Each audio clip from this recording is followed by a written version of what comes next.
मरहबा collection mall, readymade कपड़ों का भरपूर खजाना। Jeans pant, T shirt, cargo pant, night pant, बच्चे और बच्चियों के लिए अच्छे खूबसूरत और उम्दा ड्रेस पर स्पेशल डिस्काउंट। रेडीमेड कपड़ों की खरीदी पर 20% डिस्काउंट। पता याद रखें, Jamur high school main road, जैतून हजीन मस्जिद के पास, मालदा चौक, मालेगांव।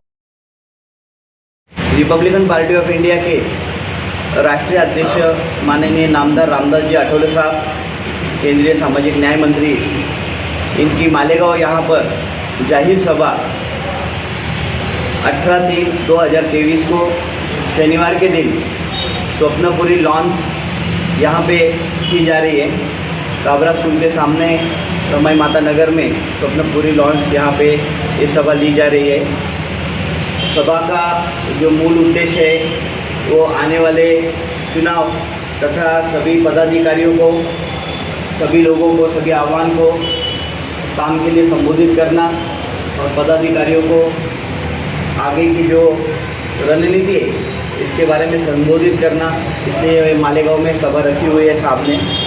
इस सभा के लिए हमारे जो प्रमुख महाराष्ट्र प्रदेश अध्यक्ष, उनके साथ में जो रहने वाले हैं वो राजा भाऊ सरोदे, उसके बाद में माजी मंत्री हमारे अविनाश जी माथेकर साहब, महाराष्ट्र प्रदेश सरचिटनीस गौतम भाई सोनोने, महाराष्ट्र महिला आघाड़ी के शीलाताई गांगुर्डे तथा नासिक के, इनके मार्गदर्शन में सभा हो रही है, माननीय प्रकाश जी लोंढे साहब, इनके मार्गदर्शन पर ये सभा हो रही है। नासिक जिला अध्यक्ष तथा महिला नासिक जिला अध्यक्ष मनालीताई जाधव आदि मान्यवर तथा उत्तर महाराष्ट्र के हमारे प्रमुख रमेश जी मकासरे साहब आदि इस सभा को उपस्थित रहने वाले हैं। साथ ही साथ हमारे नासिक जिले के पालक मंत्री माननीय दादाजी भुसे साहब तथा हमारे खासदार सुभाष जी भामरे साहब, ये भी इस सभा में शिरकत करने वाले हैं। सभा का उद्देश्य मैंने आपको बताया है कि आवाम के लिए तथा पदाधिकारियों के लिए सभा रखी हुई है। 4 बजे मालेगांव में माननीय नामदार रामदास जी आठवले साहब का आगमन होगा। 4:30 बजे के तकरीबन करीब उनकी मालेगांव के रेस्ट हाउस में उनकी पत्रकार परिषद होने वाली है। 5:15 बजे सभा शुरू होने वाली है और 6:30 बजे सभा खत्म होने वाली है। इस सभा में उनका जाहिर नागरिक सत्कार भी किया जाने वाला है, क्योंकि हाल ही में नागालैंड में हमारे 2 आमदार खुद के बलबूते पे चुन के आए हैं। इसलिए उस रणनीति के आधार पे, जिस तरह की रणनीति माननीय नामदार आठवले साहब ने रखी हुई थी और उन्हीं के सपोर्ट की वजह से वहाँ पे मुख्यमंत्री भी बना गया है, तो उस रणनीति के आधार पर और आने वाले चुनाव के आधार पर साहब का जाहिर नागरिक सत्कार भी वहाँ पे रखा हुआ है। तमाम जो संगठनाएं हैं वो साहब का वहाँ पे सत्कार करने वाली है। पदाधिकारियों की तरफ से वहाँ पे साहब का सत्कार होने वाला है और ये जाहिर सभा वहाँ पे संपन्न होने वाली है। जैसे गवर्नमेंट तो 2 गठ नहीं है, वो सबको गठ बोल के है।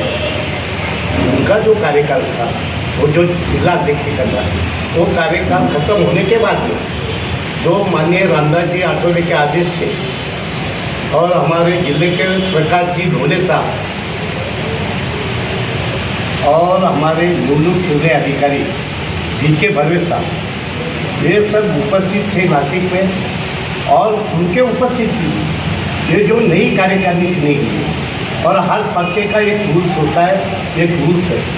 कोई भी पदाधिकारी वो कुर्सी पे कितने साल रहता है, ये पर्चे का रूल्स है। लेकिन कोई हमारे यहाँ हमारे ग्रुप के लोग हैं कि वो पद छोड़ने को, वो नाम लगाने को वो ना भी लेते नहीं है, तो वो असली नकली का ग्रुप ही नहीं है, वो पदाधिकारी नहीं है, वो अध्याय के कार्यकर्ते हैं, आज तक है, लेकिन वो पदाधिकारी नहीं है।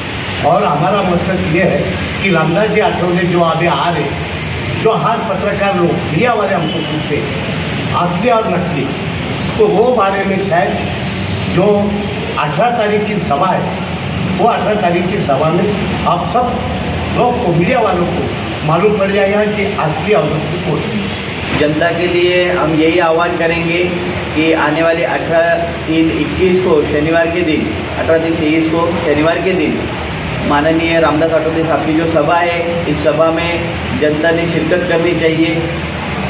बहुत मेरी ये नम्र विनती रहेगी कि तरुण हो, युवा हो, इन सभी ने इस प्रोग्राम में आना चाहिए, क्योंकि यहाँ पर आठवले साहब का जो मार्गदर्शन रहता है वो सभी समाज के लिए एक प्रबोधन होता है। वो सभी समाज को एक मार्गदर्शक बोल के सलाह देते हैं। इसलिए मैं चाहता हूँ कि यहाँ पर जनता ने उत्स्फूर्त तरीके से आना चाहिए।